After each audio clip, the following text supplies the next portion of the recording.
বাংলাদেশের আপত্তি উপেক্ষা করে দেশের বিভিন্ন সীমান্ত দিয়ে পুশিন অব্যাহত রেখেছে ভারতীয় সীমান্তরক্ষী বাহিনী বিএসএফ। মৌলভীবাজারের 2 সীমান্ত দিয়ে গতকালও পুশিন করা হয়েছে অন্তত 25 জনকে। এ বিষয়ে বিস্তারিত জানাতে সরাসরি যুক্ত হচ্ছেন staff correspondent SM Umed Ali. Umed, সীমান্তে পুশিন ও বিজিবির নজরদারি সম্পর্কে জানাবেন আমাদের।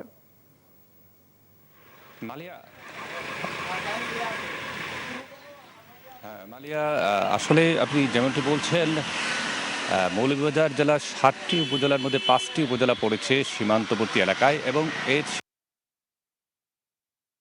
তবে ভারতীয় বিএসএফ গত 1 মাস থেকে থেমে থেমে তারা পুশিং করছে। আমরা আজও সকালে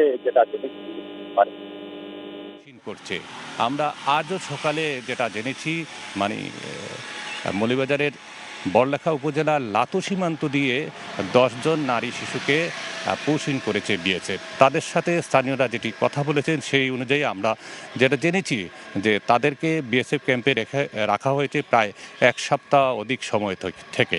তারপর গভীর রাতে এখানে পুশিং করেছে। একই অবস্থায় বিভিন্ন সীমান্ত দিয়ে এভাবে বিএসএফ পুশিং করছে। গতকালকের যে কথাটি আপনি বলেছেন শ্রীমঙ্গল এবং কমলগঞ্জ দিয়ে 25 জন, তাদের সাথেও আমরা যে কথাটা বলেছি তারা আমাদেরকে যেটি জানিয়েছেন সীমান্তের ওপারে প্রায় 1000 খানেক বাংলাদেশি নাগরিক, তারা সেখানে বিজিবি বিএসএফ ক্যাম্প এবং ওখানকার ভারতীয় স্কুল প্রাইমারি স্কুলে তাদেরকে আটকে রাখা হয়েছে এবং কিছুদিন পর তারা কিছু করে তারা পুশিং করছে বাংলাদেশের ভিতর দিয়ে। এবং তারা যেটি বলেছেন এখানে মানবতর তারা জীবনযাপন করছেন এবং খাওয়া দাওয়াতে অত্যন্তভাবে তারা কষ্টকর অবস্থায় আছেন। তো এই অবস্থা আমাদের সীমান্তবর্তী এলাকায় যে 272 কিলোমিটার এলাকা জুড়ে এই অবস্থা বিরাজ করছে। মালিয়া, বান্ডেল থাকলে প্রতি সেনমানিতে টাকা বাঁচবে।